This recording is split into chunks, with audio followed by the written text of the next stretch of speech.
നമ്മളിപ്പോൾ ഇവിടെ അറ്റാച്ച് ചെയ്ത് കഴിഞ്ഞിട്ടുണ്ട്. ഇതിൻ്റെ ബാക്കിലെ പീസിൻ്റെ ഒരു സൈഡിൽ ഫ്രണ്ടിലെ പീസ് അറ്റാച്ച് ചെയ്ത് ശരിക്കും ശ്രദ്ധിക്കുക. നമ്മൾ ഈ ഒരു സൈഡ് അറ്റാച്ച് ചെയ്യുന്ന സമയത്ത്, ഈ ഒരു ഷോൾഡർ അറ്റാച്ച് ചെയ്യുന്ന സമയത്ത് ഈ പീസ് ഇവിടെ ജോയിൻ ചെയ്തിട്ടുണ്ടായിരുന്നില്ല. ഇവിടെ ഇരുന്ന് വെച്ചിട്ട് നമ്മൾ ബാക്കി ഈ ഒരു വൈറ്റ് കവർ ചെയ്തത്. ഇപ്പോൾ ഈ സൈഡിലേക്ക് വൈറ്റ് പീസ് നമുക്ക് കവർ ചെയ്യണം. ആ കവർ ചെയ്യാൻ വേണ്ടിയിട്ട് നമ്മൾ ആദ്യം ഷോൾഡർ അറ്റാച്ച് ചെയ്തു. ഈ ഒരു ഷോൾഡറിന് അറ്റാച്ച് ചെയ്തു. അതിനുശേഷം ഇനി ഈ സിപ്പ് ഫുള്ള് തുറന്ന് വെക്കുക. ഫുള്ള് തുറന്ന് വെച്ചിട്ട് ഈ സിപ്പിൻ്റെ ഇരുഭാഗം നിർത്തി വെക്കാം. ഓക്കെ,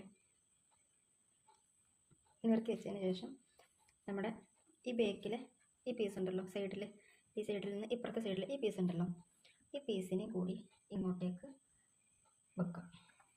അതേപോലെ തന്നെ ഫ്രണ്ടിലെ പീസും മടക്കിയിട്ട് ഇങ്ങോട്ടേക്ക് കവർ ചെയ്യാം. ഞാനൊന്നുകൂടി കാണിക്കാം. ഇതാണ് ഒരു സൈഡിൽ ഇത് നമ്മൾ സ്റ്റിച്ച് ചെയ്ത് വെച്ചതാണ്. ഇനി ഇപ്പുറത്തെ സൈഡിലാണ് സ്റ്റിച്ച് ചെയ്യേണ്ടത്. ഇതിലാണ് ഇതേപോലെ നമുക്ക് കവർ ചെയ്യേണ്ടത്. എന്ത് കവർ ചെയ്യേണ്ടത്? ഈ ഒരു ലൈനിങ് കവർ ചെയ്യേണ്ടത്. അതിനുവേണ്ടി നമ്മൾ ആദ്യം ചെയ്തത് ഈ ഷോൾഡറിൽ നമ്മുടെ ഫ്രണ്ട് പീസ് ഇവിടെ ജോയിൻ ചെയ്തു എന്നുള്ളതാണ്. ആ ജോയിൻ ചെയ്തതിന് ശേഷം ഫ്രണ്ട് പീസിനെ മേലേക്ക് മറിച്ച് വെക്കുക. അതിനുശേഷം സിപ്പ് ഓപ്പൺ ചെയ്ത് വെക്കുക. ഫുള്ളായിട്ട് ഓപ്പൺ ചെയ്ത് വെക്കുക കേട്ടോ. ഫുള്ളായിട്ട് ഓപ്പൺ ചെയ്തതിന് ശേഷം ഈ സൈഡിലെ ഈ പീസിനെ ഇങ്ങോട്ടേക്ക് മറിച്ച് വെക്കാം. ഇതിൻ്റെ മേലേക്ക് മറിച്ച് വെക്കുക. അതേപോലെ തന്നെ ഇതും ഇങ്ങോട്ടേക്ക് മറിച്ച് വെക്കാം. ഇപ്പോൾ ഇവിടെ ഇത് മാത്രമായിട്ടുണ്ട്. അതുപോലെ ഈ സൈഡിലെ സിബിൻ്റെ ഈ ഭാഗം ഇങ്ങനെ ഒന്ന് ക്ലിയർ ചെയ്ത് വെക്കാം. ഇനി നമുക്ക് നമ്മുടെ വൈറ്റ് ക്ലോത്ത് എടുക്കാം, ലൈൻ ക്ലോത്ത്. നമ്മളപ്പുറത്ത് ചെയ്തതുപോലെ തന്നെ ഇവിടെയും ചെയ്യാം. ഇതെല്ലാം ഇങ്ങനെ കേട്ടോ. അതെ, ഇവിടെ രണ്ടും കവർ ചെയ്യുന്ന പോലെ വെക്കുക. അതായത് ഈ ഭാഗത്തേക്ക് തയ്യൽത്തുമ്പ് വൈറ്റുമിൽ വേണം, ഈ ഭാഗത്തേക്കും തയ്യൽത്തുമ്പ് വേണം. ആ രീതിയിൽ രണ്ട് ഭാഗത്തേക്കും തയ്യൽത്തുമ്പ് വരുന്ന രീതിയിൽ ഇതിവിടെ വെച്ചിട്ട് സ്റ്റിച്ച് ചെയ്യാം. ഇവിടെ ഇങ്ങനെ സ്റ്റിച്ച് ചെയ്യാം. അതേപോലെ ഇവിടെ നിന്ന് ഇങ്ങോട്ടേക്ക് സ്റ്റിച്ച് ചെയ്യാം.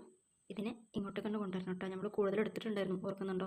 ബാക്കിലെ പീസ് നമ്മൾ സിബ് വെക്കാൻ വേണ്ടി 4 ഇഞ്ച് കൂടുതലാണ് എടുത്തിട്ടുണ്ടായിരുന്നത്, ഓർക്കുന്നില്ലേ? അപ്പോൾ അതിനനുസരിച്ച് ഇങ്ങോട്ട് കയറ്റി വെക്കാം. എന്നിട്ട് ഇവിടെ സ്റ്റിച്ച് ചെയ്യാം, ബാക്കിൽ നെക്ക് സ്റ്റിച്ച് ചെയ്യാം, പിന്നെ നേരെ സിബിൻ്റെ താഴ്ഭാഗം വരെ സ്റ്റിച്ച് ചെയ്യാം.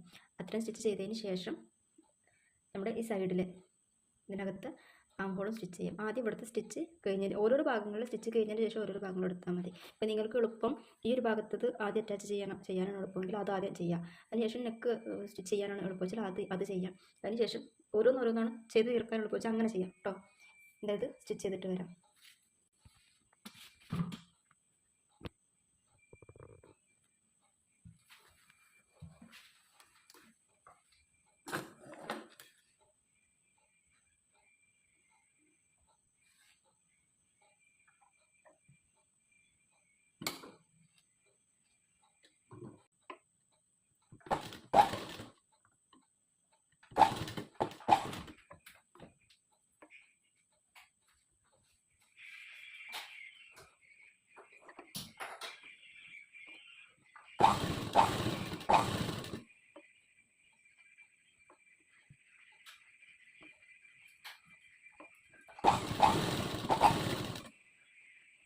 സിബ് ഇങ്ങനെ ചുരുണ്ട് വരുന്ന ടൈപ്പാണ്. അതുകൊണ്ട് തന്നെ നിവർത്തി വെച്ചിട്ട് വേണം സ്റ്റിച്ച് ചെയ്യാൻ കേട്ടോ.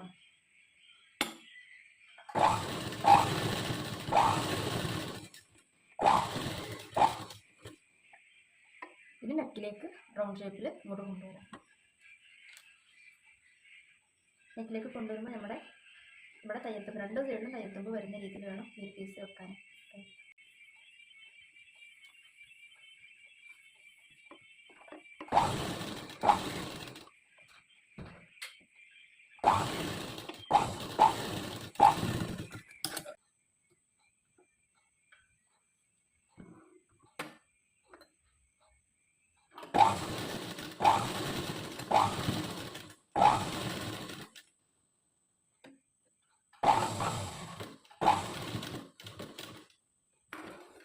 അതും കഴിഞ്ഞു, ഈ ഒരു സൈഡ് കഴിഞ്ഞു. ഇനി നമ്മുടെ ഷോൾഡറിൻ്റെ ഭാഗം കൂടെ ഉള്ളൂ. അവിടെ ഒന്ന് ശ്രദ്ധിച്ചിട്ട് ചെയ്യുക. കാരണം ബാക്കിലെ പീസും ഫ്രണ്ടിലെ പീസും ഒക്കെ കൂടി ഇവിടെ കൂടി കിടക്കുന്നതിൻ്റെ പേരിൽ നമുക്ക് ഇവിടെ ഇത് വരച്ച് ചെയ്യാൻ പറ്റില്ല. അപ്പോൾ അതിനനുസരിച്ച് ഒന്ന് ശ്രദ്ധിച്ച് ചെയ്യാം കേട്ടോ.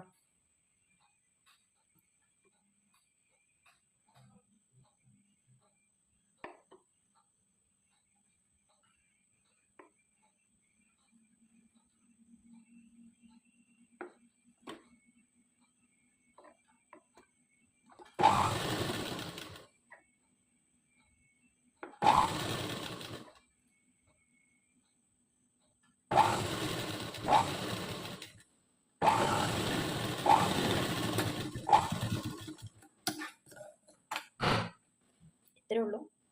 ഈ ഒരു സെറ്റ് നമ്മൾ തയ്ച്ച് കഴിഞ്ഞു. നമുക്കിത് വേസ്റ്റ് പീസ് കട്ട് ചെയ്തെടുത്തിട്ട് ഇനി നിങ്ങൾക്കുണ്ടല്ലോ, ഇപ്പോൾ നമ്മൾ ഈ ലൈനിങ് വൈറ്റ് ലൈനിങ് വെട്ടിയതിന് ശേഷം വൈറ്റ് ലൈനിങ് നമ്മൾ ഈ ഒരു പീസിൽ വെച്ച് കട്ട് ചെയ്യുമ്പോൾ എക്സ്ട്രാ ഇവിടെയൊക്കെ നമ്മൾ ഒരുമിച്ചിട്ടല്ല കട്ട് ചെയ്തത്, എക്സ്ട്രാ കൂടുതൽ എടുത്തിട്ടാണ് കട്ട് ചെയ്തത്.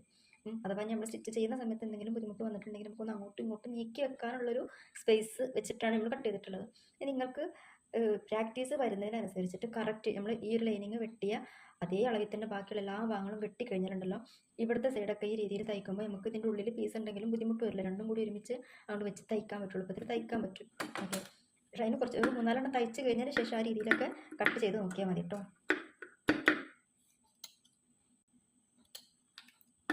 അവിടെ ചെയ്തതുപോലെ തന്നെ ഫുള്ളായിട്ട് ചെയ്യാം.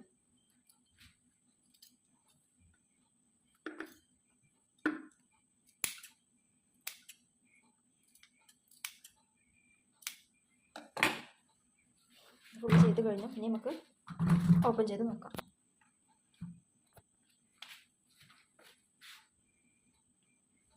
നമ്മൾ നേരത്തെ ചെയ്തതുപോലെ തന്നെ ഉള്ളിൽ നിന്ന് നമ്മുടെ ഫ്രണ്ട് പീസിനെ അങ്ങോട്ട് വലിച്ചെടുക്കുക ആദ്യം.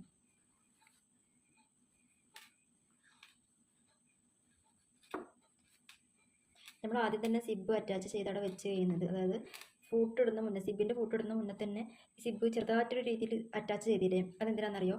നമ്മളൊരു സൈഡ് ഓപ്പൺ ചെയ്തിട്ട് സിപ്പ് ഫൂട്ട് വെച്ചിട്ട് ഇങ്ങനെ അറ്റാച്ച് ചെയ്ത് വന്നു കഴിഞ്ഞാൽ അപ്പുറത്തെ സൈഡ് വെക്കുമ്പോൾ ചിലർക്ക് അങ്ങോട്ടും കൊണ്ട് ഈ ഒരു സംഭവം അങ്ങോട്ടും മറിഞ്ഞു കൊടുക്കും. അപ്പോൾ അതൊരു പെട്ടെന്ന് അങ്ങോട്ട് ക്ലിയർ ആവില്ല. അപ്പോൾ അത് എളുപ്പത്തിൽ കിട്ടാൻ വേണ്ടിയിട്ടാണ് ആദ്യം തന്നെ ജസ്റ്റ് ഒന്ന് അറ്റാച്ച് ചെയ്തിട്ട് അവിടെ വെച്ചത്. ഓക്കെ, അപ്പോൾ ഈ സൈഡ് നമുക്ക് അതേപോലെ തന്നെ വൃത്തിയായിട്ട് കിട്ടിയിട്ടുണ്ട് രണ്ട് ഭാഗവും. ഇതിൻ്റെ സിപ്പ് ക്ലോസ് ചെയ്യാം. സിപ്പ് ക്ലോസ് ചെയ്തു. ഇവിടെ ഓക്കെയാണ്, ഇവിടെ ഓക്കെയാണ്. ഇതിൻ്റെ അകത്ത് ക്ലിയറായി. ഒരു ഭാഗത്തും തയ്യൽ തുമ്പില്ല. ഇനി എനിക്കൊരു കാര്യം കൂടി പറയാനുള്ളത്, നിങ്ങളിതിന് നിങ്ങളിതിന് സ്ലീവ് വെക്കുന്നുണ്ട് എന്നുണ്ടെങ്കിൽ എന്ത് ചെയ്യണ്ട, ഈ ഒരു ഭാഗം ഇപ്പം ഈ തയ്ച്ച പോലെ തയ്ക്കണ്ട. അതേപോലെ ഈ ഒരു ഭാഗം ചെയ്യണ്ട, ഈ ഒരു ക്രോസ് പീസ് വെച്ചിട്ട് തയ്ക്കണ്ട. അവിടെ ഫ്രീ ആയിട്ട് വിട്ടു കൊടുക്കുക. ഇങ്ങനെ ഒരു സ്റ്റിച്ച് അവിടെ ആവശ്യമില്ല. സ്ലീവ് വെച്ചിട്ട് ജോയിൻ ചെയ്താൽ മാത്രം മതിയാവും അവിടെ. എന്നിട്ട് ഉള്ളിൽ ഓവർലോക്ക് ചെയ്ത് കൊടുക്കാം. ഓക്കെ, അപ്പോൾ ഈ രീതിയിൽ സ്റ്റിച്ച് ചെയ്ത് വന്ന് കഴിഞ്ഞതിന് ശേഷം ഇനി നമുക്ക് വേണ്ടത് ഇതിൻ്റെ ചുറ്റുഭാഗങ്ങളും സ്റ്റിച്ച് ചെയ്ത് കൊടുക്കാനുള്ളതാണ്. അതും കൂടി ചെയ്തിട്ടുണ്ട്.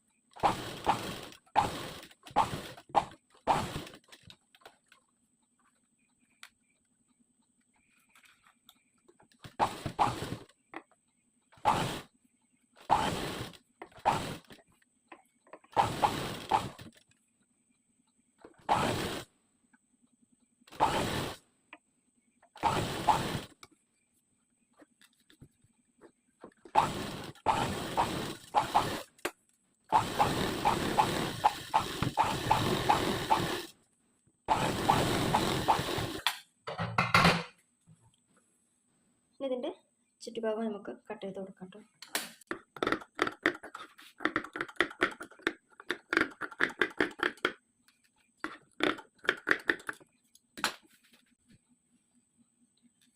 ഇപ്പോൾ നമ്മൾ സ്റ്റിച്ചിങ് ഫുള്ള് കഴിഞ്ഞു. മെയിനായിട്ട് ബാക്കിൽ നമ്മൾ സിപ്പ് വെക്കുമ്പോൾ ബാക്കിൽ തയ്യൽ തുമ്പ് കാണുന്നില്ല, സീക്രട്ട് സിപ്പ് തന്നെയാണ് വെച്ചിട്ടുള്ളത്. ഈ ഒരു കാര്യം മാത്രം ശ്രദ്ധിക്കാം. അതുപോലെ ഷോൾഡറിൻ്റെ ഭാഗം ഇത്രയും ക്ലിയറായി. ഈ ഒരു രീതിയിൽ. ഇനി ബാക്കിൽ നിങ്ങൾക്ക് ഈ ഒരു രീതിയിൽ സ്റ്റിച്ച് ചെയ്യാൻ പറ്റിയിട്ടില്ല എന്നുണ്ടെങ്കിൽ, അതേപോലെ സ്ലീവിന് വേണ്ടിയിട്ടുള്ള രീതിയിലാണെന്നുണ്ടെങ്കിൽ ഈ വക സ്റ്റിച്ചസ് ഒഴിവാക്കുക. നോർമലായിട്ട് തന്നെ സ്റ്റിച്ച് ചെയ്യുക. അറ്റാച്ച് ചെയ്തിട്ട് നമ്മൾ ഷോൾഡർ ജോയിൻ ചെയ്യുമല്ലോ, അതേപോലെ തന്നെ ചെയ്യാം. ഈ ഒരു സ്റ്റിച്ചിങ് മാറ്റി വെക്കാം. ഓക്കെ.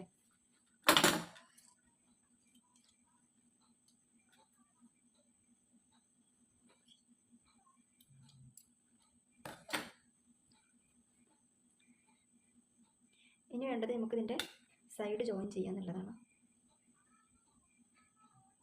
നമ്മൾ സിപ്പ് വെച്ച് കഴിഞ്ഞപ്പോൾ നമ്മുടെ ലൈനിങ് പീസ് രണ്ടും സെയിം അളവിൽ തന്നെ കിട്ടി. വീതിയുടെ ഭാഗം സെയിം അളവായിട്ട് തന്നെ കിട്ടി. ഇനി നമുക്ക് സൈഡ് ജോയിൻ ചെയ്ത് കൊടുക്കാം.